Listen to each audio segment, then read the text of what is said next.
Karma Kog'Maw. It's going to push in at level 1. You immediately go towards the blue buff, try and place some vision. Maybe you push Maxler away if he's going to rush single camp, but maybe you can just see him doing that and give Svenskeren extra time for even a gank on the opposite side of the rift. This is also very interesting from Sven, because he's actually basically saying, Maxlor is going to go to my blue, so I will get more from your side of the jungle than you will from mine. And the fact that Maxlor now has gone to this side of the jungle with 2 camps down means if Svenskeren can be defensive in his own jungle, can pick up his own red and blue, then TSM have gotten an early game advantage from the jungle passive. Yep, going to cover Haunter in top as well. Just smashes down the Scuttle Crab with Sejuani's E damage after the proc. And you can see Haunter trying to zone Alphari off the wave. This is a rough time for Cho. It certainly is, and I'd also take a little bit of time to talk about the item and mastery choices from Doublelift in the bot lane. He received a lot of criticism for the fact that he started Cull, for the fact that he went Fervor instead of Warlords, this very aggressive style, very greedy style, many called it. He is Warlords, he is Relic Shields, this is more defensive. A Haunter going to be getting ganked here. Extra hits, Maxwell here ready to go, going to try and power slam out of the way, but doesn't quite get enough distance, knocks Maxwell back and Haunter. I think at this rate he just knows he's dead. No, a late flash might save him, dodges the Rupture and gets out. Good from Haunter to use his melee form first, close distance, knock Maxlor away out of the targets as well. It was level 3 on the Gragas, opposed to 2 on the Cho'Gath. Uses that and holds the flash for as long as he possibly can. Certainly patient play there from Haunter, but even just that helps to equalize the lane so much. This is not an impressive buy from Haunter. He comes back with a longsword. He did well to survive the matchup, but now he has to be in this situation where he's a bit scared. He's worried about repeat ganks, and again, you want to be smashing this lane. You don't want to be farming passively. You don't want to be worried about where the jungler is. Well, benefit here is that it looks like Maxwell's about to get 3 buffed by Svenskeren, who did full clear his red side and is now onto this blue. Absolutely no contest available because Maxwell's not in the area, so Svenskeren has a huge lead in the early stages of the jungle. Yeah, he certainly does, and this is a result of abstract pathing from Maxlor just that little bit, going towards top lane of all places. Not necessarily vertical jungling, it was more diagonal, trying to get a gank off. This puts Svenskeren with experience pretty far ahead. Especially, I think that experience is very important, because if you can get to that early level 6 on Sejuani, you know, people talk a lot about the power in the team fights of the Sejuani, and I think that it does outpace that of the Gragas, but Gragas is stronger in the early stages. So the fact that Svenskeren was not invaded, was not harassed, was not pushed off of his camps, does bode well for him having a better game here. Well, you can see Bjergsen farming up in the mid lane, already gone back for the early tier. Power Reaver's also done a similar thing with that early lost chapter, so looks like things are going just fine so far. The free's really nice from Bjergsen though. The fact that he's actually able to hold those minions will mean he denies a few CS, a little bit of experience at least there in the mid lane from Power of Evil on that Orion. Root there on Bifrost, nice from Hans Sama, but Poke coming back.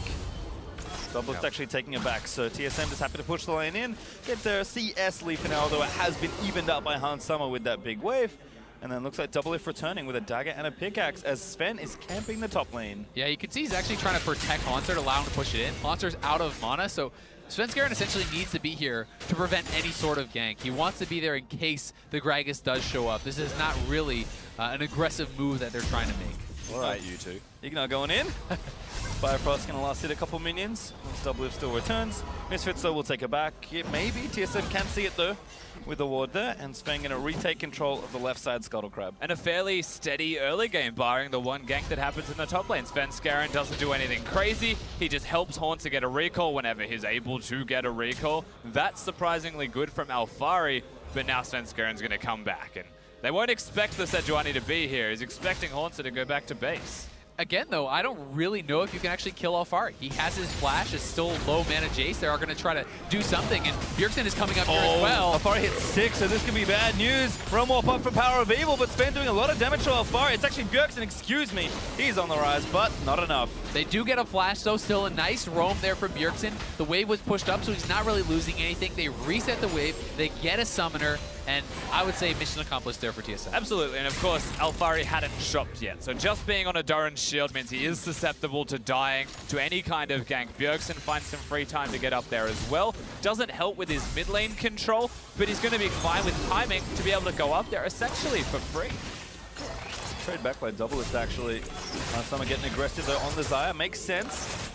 He pulls the feathers back for a bit of extra damage. BF sword there actually for Hans Sama, so certainly has the early win as far as flat AD. Yeah, able to hold on a little bit longer in lane, get that preferential buy certainly will be helpful, but Doublelift is going to be rushing towards the range play. He has the pickaxe, he has an early dagger, he's going to be looking for that timing, and when you do complete it, you are such a strong point, especially in comparison to Infinity Edge users who generally need a second item. And even the Xayah, while I think you're stronger on one item with the Essence Reaver than you are with the IE, you still really want that second item to get the most from it. So you're starting to get the CDR, you're getting the crit for the mana return. That's where he's the strongest. The one big benefit, of course, being the Ardent Sensor to compensate for spike timings will still be relatively strong, but yes, definitely looking for more, as much crit as a man can find.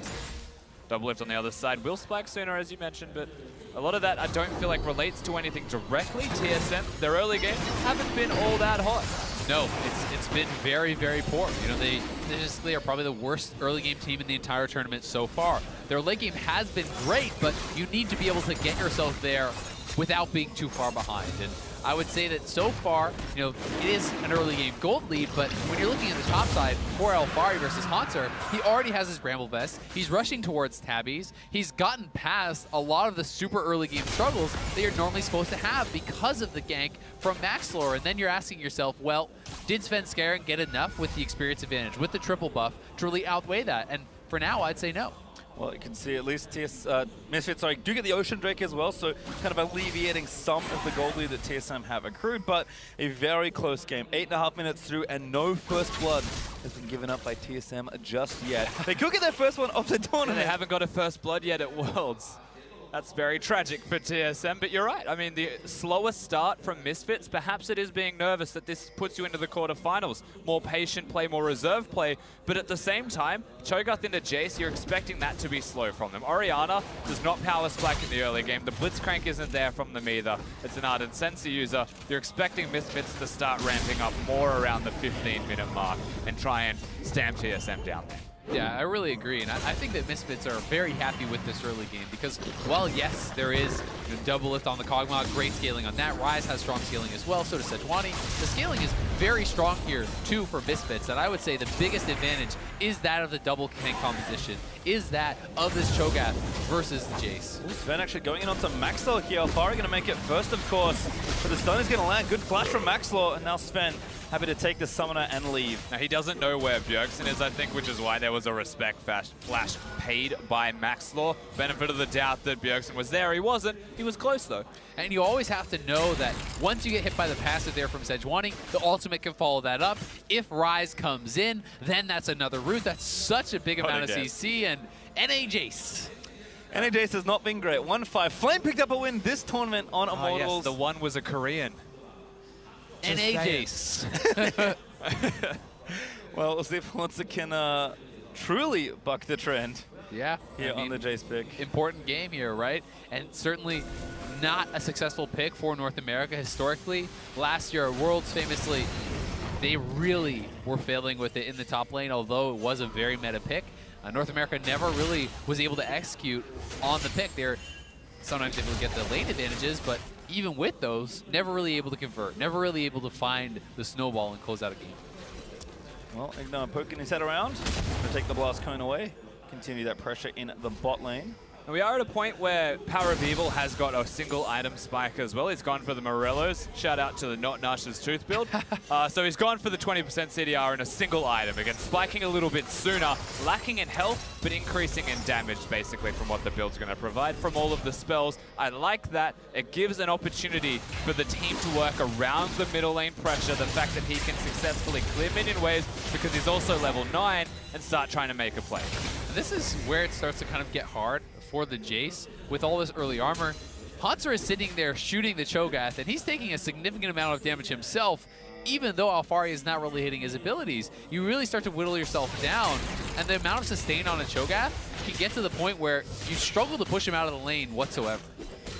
Once going to try, certainly, although Maxwell has roamed his way back up through the lane to try and get this first blood. Oh, Rupture lands. Haunter maybe knows what's up. There's the silence in. Can now flash away. Has to do it quickly. Great flash knock back onto Alfari, but Maxwell, he wants to dive. Ulti's going to push him to safety, and Haunter escapes again. Haunter escapes again. Well done from him, but Maxlore's path thing has relieved so much pressure. It's actually a CS advantage for Cho'Gath, which is very, very nice. And we haven't seen Svenskeren really unleash the ultimate yet. He is level 8 on the Sejuani, but he's still just kind of farming it up, trying to get vision for his team, playing very passively, and you would like to see him get involved in some of these plays. And it may not have proven successful with the gank, but I appreciate that he went for a lane gank when you saw the vision everywhere except the lane for TSM. So the one place he could have went for a gank, he chooses, and it was mostly successful in that the teleport was used as well as the flash. Alfari can hold on to his. Now that gives a window of opportunity. It certainly does. And you have to give some credit as well to the fact that Sven's earlier topside visit did force the flash out of Gragas, because Maxlor had no flash for this gank, and if he did, maybe that's actually a dead Jace. Maxwell sticking around for a little while longer, but good ward from TSM spots that. Lane gank attempt from Svenskeren, but his double is getting aggressive in the bot side stun. Not going to land. Now Hans Summer going to get rooted up by Biofrost, forced to use the Feather Storm. Double just walks out from under a Hans Summer though, in onto Biofrost, trying to chip him back away. Lots of damage from both of these teams. Hans Summer gets the worst end of that trade, however. Ardent Sensor for the Karma means they're stronger, and they're trying to push that advantage. Yeah, and they're trying to take this advantage, take it into the jungle here. Bjergsen roaming down. This could be the first major fight of the game. Oh, red buff goes over to Maxon. Now Svenskeren's got to book it, pass his way around the ball, does not want to get shockwaved. Yeah, Sven actually anticipating a very early smite coming out of Maxlor, so he tried to preempt it. He tried to time it so that it would come down second, but it's Maxlor who gets the better of him there and takes away the red buff. Yep, most Sejuanis will combo the auto attack when it's at 4 stacks with the smite, so he uses the auto attack and doesn't smite, or then tries to smite at the same time. So there's mini delay there. It was a bit awkward. Nothing that he wanted, unfortunately. Red buff just casually to Maxlor. If I will say, though, for Bjergsen, this is a very strong point in the game. The initial completion of the Abyssal Mask against the 3 AP topside makes you very powerful. You can start playing a lot more aggressive. It's tough to get. Maxwell going to knock him back. Alfari makes it in with the blast cone. Bjergsen here with the realm wall, maybe he's trying to join in. Good juke out of the rupture from Haunter. And Bjergsen in support. Haunter really doing a good job absorbing this pressure, and he's actually building towards a Blade of the Rune King, it looks like, accepting that he cannot rush the armor penetration because the lane has not been as dominant as he would like. He's now going to have to go more for that 1v1 style, the percentage HP damage against this Shogath, and the lifesteal honestly did withstand all that returned him. Yeah, it's defensive, it's split push build for Haunter. He's going up against a Cho'Gath, so it's a very apt build nonetheless. Just means that his pressure when he's grouping up to Siege will be significantly lessened. It's also going to be really hard for him. They could actually be losing a lot of damage on this turret because TSM is on the bot side. Again, Maxlor up to the top side, playing around Alfari, going against the conventional wisdom in this meta of playing only to bot side, and so far so good with this red buff. They may actually be able to just knock down this turret straight up. Looks like Haunter's just going to concede control, even Power of Evil roaming up, so going to just have to make a trade here. It's a rushdown. We'll see if TSM can actually do this with their Unsensor, but not even close. No, they're not going to win the trade, but TSM have the numbers advantage. They had the opportunity to keep Svenskeren down here, but with how fast Misfits got that turret down, I don't think they can push for anything further. They'll take the Drake, though. It's a slight edge, perhaps. Yeah, and it's going to have to be one that pays off later, right? With that Mountain Dragon, you don't get any real combat stats. It's about, can you take an objective later with that? Can you rush down a Baron? Can you siege more effectively because of it? And to their credit, in the split push, if Jace is going to be building something like a Blade of the Rune, Black Cleaver split push style build, that will help him when he pushes up to those turrets. But definitely not the early game that Haunter wanted, although I will say Doublelift is at a really strong point. It does also mean if they group up with Haunter around an objective like a Baron, they will take that down incredibly quickly as Bjergsen. Yeah, he knows the shockwave's coming, flashes it. Dazzle also there from Ignar, so good for Bjergsen to get away. And again, such a surprisingly calm early game. Yes, Misfits especially are trying to be proactive, and now onto the Rift, I'm actually looking to make a good leap for an objective here. You can tell the teams just don't want to give away too much early and spend even behind. Knows it's there with the ward in the back.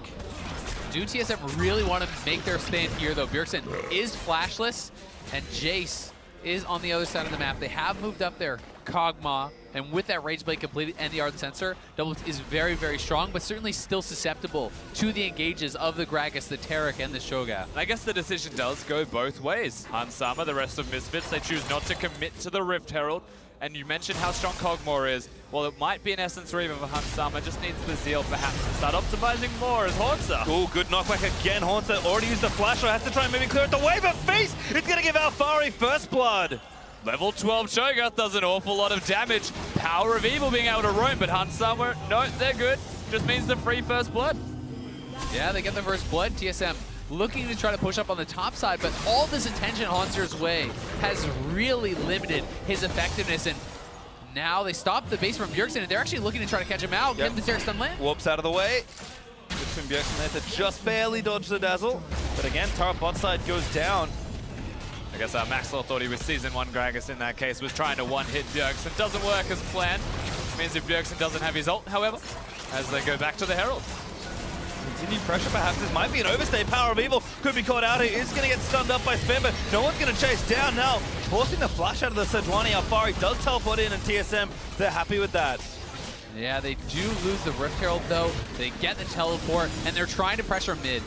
Misfits wants the base, so we'll see if TSM can actually push up and get anything done here. Doesn't look like it, though. Power of Evil looks for Sven, finds a shockwave, but just a bit of poke damage there. TSM, though, they've already pulled off the mid-siege, so turret advantage will stay for Misfits. There's a lot of emphasis from Power of Evil on using his shockwave just freely to do damage, not to secure the kills in any clutch moment. He knows that the fight had just ended and that there wasn't anything that was going to happen after. The wave was already clear. So he takes a crazy option and just throwing it out. Speaking of bottom lane, guys. Haunter again. Alfari's looking to chase him down. Bilgewater not bad. Robshot is just barely going to tag him. Team's coming down, but I don't think it's enough for TSM. Maxwell, flash body slam, just going to try and take him down. Alfari with the ulti gets a second stack. This plan for Misfits is really working out well. Haunter is going to have so much trouble finding any sort of effectiveness in this game where Cho'Gath can simply go to the team fights, can take over in that aspect, and really be a threat onto everyone from TSM. I mean, Haunter's a bunch of gold away from being relevant even in a split push right now. He's currently staring down Alfari, who has a bunch of armor, and now 2 kills with 2 feast stacks on top of that. He's not dying anytime soon in a 1v1. Honestly, at this point, I don't think he's ever going to be under threat in the 1v1. I feel like with enough armor stacking and enough feast stacks, Alfari at the very least is going to be able to hold even, going to be able to wave clear. And Haunter really having a tough time through all this focus, unable to escape there. Not much he really could have done, but you have to wonder, is he getting frustrated, pushing up that far without the vision, not really knowing where the other team is? Well, saw this already from TSM. Doublelift was very far behind in his early game, and the rest of his team was able to pick him back up.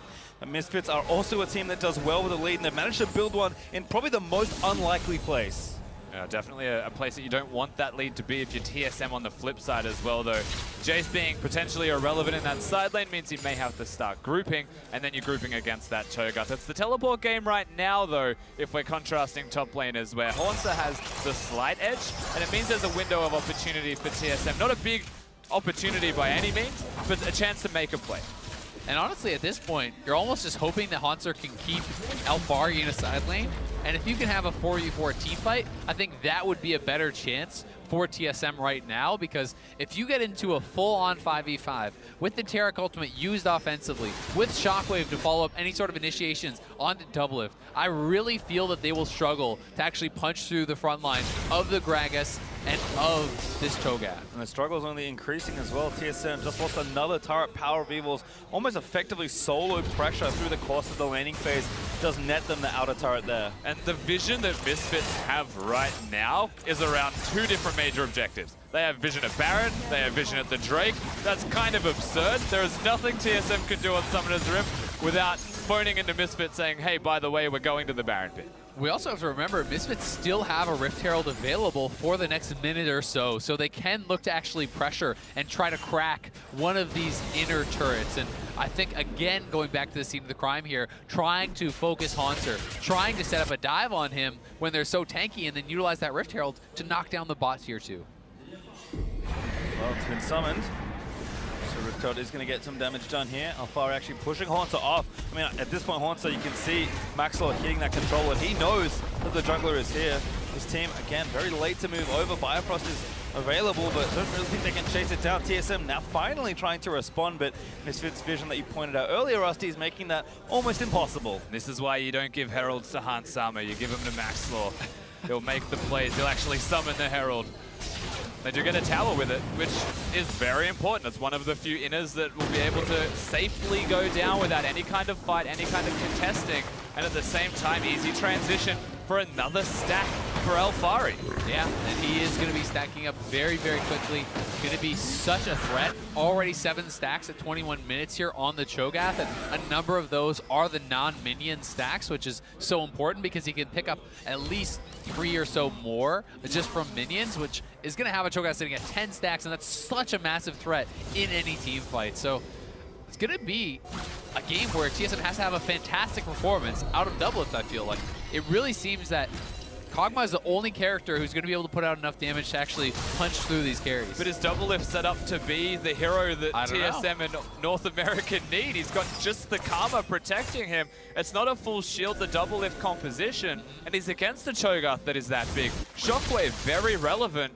I feel like those are the two things that might take him apart, but even his damage output against the Taric ultimate could be diffused. Exactly, and the Gragas engage is another thing that you have to be very worried about. If Gragas' body slam flashing in onto Doublelift with the Taric ultimate coming down, with Cho'Gath flashing forward, can TSM absorb that type of engage and be able to fight back when they are with this Jace who's kind of stuck in this position where he can't really be super effective in the team fights, but also doesn't have side lane priority. Well, I think at this point, like you said, TSM just kind of have to find either some picks or a 4v4 that favors them without Alfari coming in. Doublelift does have 2 items spent, looking for Ignar. Good flash though from the Taric, going to keep him alive. And Hansama getting aggressive, but Doublelift going to turn back around. Featherstorm forced out. Haunter actually walking over, didn't really want to hang out in the side lane, but Power of Evil looking for the Shockwave, forces 2 flashes. Really nice there from PoE. The flashes off both the solo laners there, and Misfits with another advantage. The 3rd straight time they're looking to try to get a fight here.